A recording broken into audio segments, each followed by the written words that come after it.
Welcome back to the Citizen channel. Let's go for a Pepsi 11 for the visit to the Swamp, this visit to Old Trafford, across the border there from Manchester on the 6th of April 2025, 4:30pm kickoff, match day 31 of course, another big game for City. It's one we really need to win, and we've got a good record recent years at Old Trafford. I'll tell you our overall record in a few moments, but a big game for us. A lot of pride at stake for them, of course. They could do the double over us, which is quite hard to take, really, isn't it? When they're 13th in the league, we're not, in the scale of things, we're not great ourselves. We're currently 4th with other teams with games in hand. Can put us down to 6th if they win their games in hand, but. Yeah, would be a little bit depressing, wouldn't it? So we've got to check out. We've got to check out, yeah. We get the chickens out. We've got to check out Amarin's Reds, of course. Hopefully there'll be a bunch of chickens. Pick an 11 to avenge that defeat at the Etihad, of course. Don't feel that long ago, actually. Let me know your thoughts and score predictions for this one, guys. This is on Sky, of course, and before we just have a quick look at the preview, just a moment of your time, guys. Of course, a lot of new subscribers. Just a quick word for the podcast I do as well with Mike Long, originally from Northern Ireland, now living in South Korea. He might be on his way back. The pod's in its 7th year. This features such big blues as Walter Smith, Ray of Man City TV, City finance guru Colin Savage. Just me and Mike at the moment, but we talk all things City, and we generally pick it up after every game, or a couple of games if there's a lot of games at a certain time. So come and have a listen. We're approaching 40 episodes now just for this season. It'd be great to have you on board. You can listen to it on Spotify, Apple, SoundCloud, all good places you get your podcasts. And if it's not on the one you listen to, have a word with them. Say, why haven't you got Bolt from the Blue? Anyway, it's all things City. Give it a listen, guys, and subscribe as well. That'd be absolutely wonderful. Right, back to the preview. Our league record, I did promise you, didn't I? Our league record at the Swamp is played 85. We've won 23 and drawn 27. We lost 35, so we could do with getting that up a little bit, couldn't we? We scored 111 goals, or we're only letting 127. So we have quite a good goals for and against there, considering the gap in wins, of course. There's 12 gap between winning and losing. Their last 6 in the league. You go back to the 16th of February, they lost at Tottenham 1-0. 22nd of February, they drew at Everton 2-2. On the 26th of February, they actually beat Ipswich at home 3-2. On the 9th of March, of course, an exciting draw with Arsenal 1-1. 16th of March, a 3-0 win at Leicester. Yeah, we could only beat them 2-0 at home, so that's a bad sign, isn't it? And of course, 1st of April, April Fool's Day, a 1-0 win for Forest. No shock there with Forest, is it? They bore you to death and then nick a goal. That's their sort of style. Anyway, it's done them well, isn't it? They're in 3rd place. Who are we to quibble? Of course, United sit, as I said, 13th. Unlucky for some, unlucky for them. Played 30 with 37 points.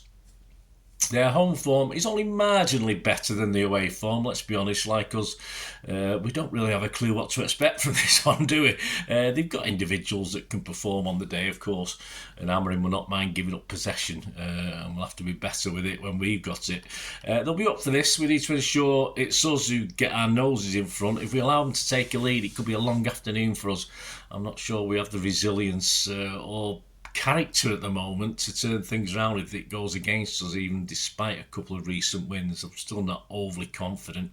Amarin may have an ace up his sleeve, of course, as Maguire played centre forward late on in that defeat at Forest, but he'll possibly stick him back at the back for this one. Mount could come back in for this one as well, allowing Rat Boy to play a little bit deeper where he's usually a bit more effective, isn't he? And Wonder Boy Garnacho may be the one to make way for Mount, of course. Diallo, who did the damage to us at the Etihad, I think this might be too soon for him. He's coming back from an injury, I believe. So this might be just too soon for him to make an appearance. And this game sort of screams goals, doesn't it? But we know things don't usually pan out in derbies, do they? We know you think, it could be a cracking game, this, and it ends up as a stale 0-0 draw. But I'll probably take that at this point in time. I'm not overly confident. I don't think United fans will be confident. It's a bit of a strange one, isn't it? So anyway, that's enough of Amarin's rabble. Let's have a look at us. Let's go on to our Pepsi 11. and the team that we fully expect to do the job, although, as I say, confidence isn't still fantastic. The team squad against Leicester: Ederson, Núñez, Diaz, Gvardiol, O'Reilly, Nico, Gundogan, Savinho, Grealish, Doku and Marmoush. On the bench, a couple of players on here might be expecting to play: Ortega, Kovacic, De Bruyne, Bernardo, Rice, Foden, Bob, Lewis and McTa. Was anyone rested? Well, Kusinov wasn't on the bench. I assume he's not injured. So surely that tells you Pep's is the only one who wasn't, who's actually played against Bournemouth. So you'd assume Pep's showing a big boost of confidence there, or a lot of confidence in Kusinov. It says a lot, doesn't it, for his start to his time. Then again, he might be frightened of him getting another booking because he seems to be mounting up a little bit, don't he? He'll probably be suspended soon. Anyway, I think Kusinov has to be a shoo-in to start. You can only assume he's not injured, and Pep just didn't play him to rest him for this one. Of course, there was no minutes. He didn't even come off the bench for this one for Kovacic, KDB, Bernardo, Foden, who, of course, you'd all expect probably a normal City to start those players. So I've got to believe Bernardo and Foden will be in Pep's thoughts for this. Hopefully KDB, but he looked lively against Bournemouth, so perhaps he just needed the rest and get him fired up for this one. So the thing is, we'll play. You think Pep will play a little bit safe again, though it might be the wrong decision, which means no places for the likes of O'Reilly. It was okay against Leicester. It wasn't fantastic. And Grealish, who had a pretty good game against Leicester, but is he gonna risk that? Is he gonna stick Grealish in the middle again?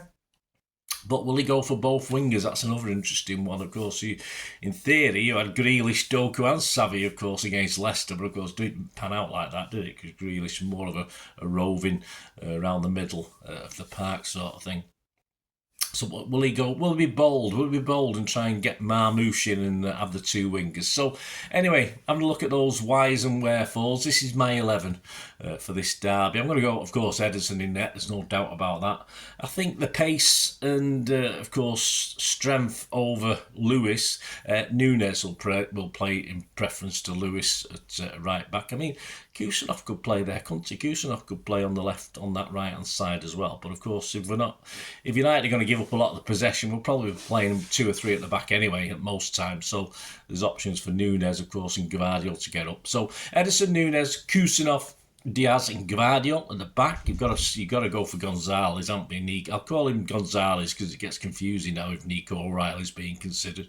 So Gonzalez. And this is the interesting one. I've gone Kovacic. Hopefully he can help in that little pivot with Gonzalez, but leave Gonzalez to do the more defensive work because we know Kovacic isn't great at it. And KDB rather than Foden, because I'm going to go for the two wingers and Marmoush up front. I think we're going to take it to United. It's as simple as that. As I say, we let them get a goal in front, it could all go wrong very quickly.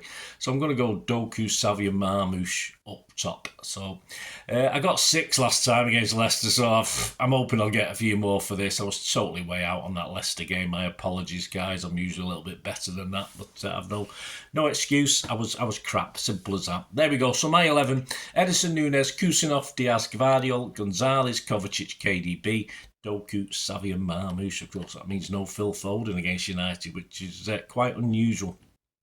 And I think that takes it to 3 changes from the Leicester team, which is not an unreasonable amount. Predictions, Andy Morrison's verdict on this one. He said, the form book goes out of the window in these games, so the cliche goes. But it's true, United have looked like they were coming into a bit of form in March, but I think their results were more to do with the quality of the opposition than anything else.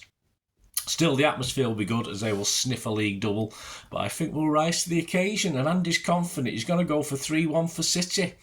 Nice, safe sort of number, that, isn't it? That's one of the more popular bets. You can actually get 16-1 in a place on that. Generally, it's 14-1. I'm not as confident. I think I'll be a bit more nervy. As I said earlier on, a draw is not a disaster for me at this point in time. The form of City recently and the form of United, I think it's probably got a draw written all over it. And any other game apart from a derby match, and I'd say yes. But I'll go for a 2-1 City win. I'll show my confidence, which isn't there particularly. I'll go for 2-1 for City. You can get in a place, you can get 9-1 on that, but generally it's 15-2. Please, I don't condone gambling, and make sure don't only ever gamble what you can afford to lose, guys. That's one important thing. Other odds at the 3rd of April 2025, a City top 4 stays around 4 to 6, so it's not changed based on this victory over Leicester, which you wouldn't expect it to. United to finish in the top half of the Premier, which they're 8 points off at the moment. They're 8 points off 10th place. Are 8 to 1. Not unreasonable. If you put a quid on, you might lose a quid, basically, if you're a United fan. But they're 8 to 1 to finish in the top half of the Premier. You think they might have a late run. Of course, if they beat us, then you never know, do you? Popular scorelines, a 1-1 is the most popular. Yeah, you can get 13 to 2 in a place, but generally 6 to 1. A 1-0 City win. You can get 11 to 1 in a place, but generally 9 to 1. A 2-0 City win, you can get 12 to 1 in a place, but generally 11s. The first time you get a United victory is a 2-1 victory, which is fair enough, and you can get anything up to 12 to 1 on that, but generally 10 to 1. The match odds themselves, City are the favourites. We are odds against, also, if you like betting odds against, and it's not something you usually get with City, is it? You certainly wouldn't have got odds against United last season, home or away. So fill your boots if you've got confidence in our boys. 11 to 10 you can get on City to win this. A draw is 13 to 5, and a United victory is 23 to 10. So you United fans, if you're confident, why not have a go at that? Well, there you go, guys. Next up, of course, the player ratings. I'm not at Old Trafford. The chance to never get a bloody ticket for Old Trafford, but I'll try and get the player ratings show out on Sunday evening. I'm in work Monday, so I'll try and get those out Sunday evening. And of course, the story of the game, I'll try and get that out on Monday as well.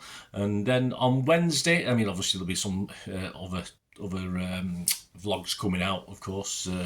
The days I don't, there's always a City vlog every day, don't forget, guys. There's always one, so make sure those buttons are pressed. Visit a Palace, I'll probably get that out on the Wednesday, definitely the Thursday. Pepsi 11 for the Visit a Palace to the Etihad, but the earliest I'll get it out Wednesday. So keep your eyes peeled. Let me know your thoughts, guys. Let me know your predictions and your lineups, any big differences. As I say, there's if we can get 8 or 9, I'll be happy with this one, because there's still a lot of ums and ahs about this one, isn't there?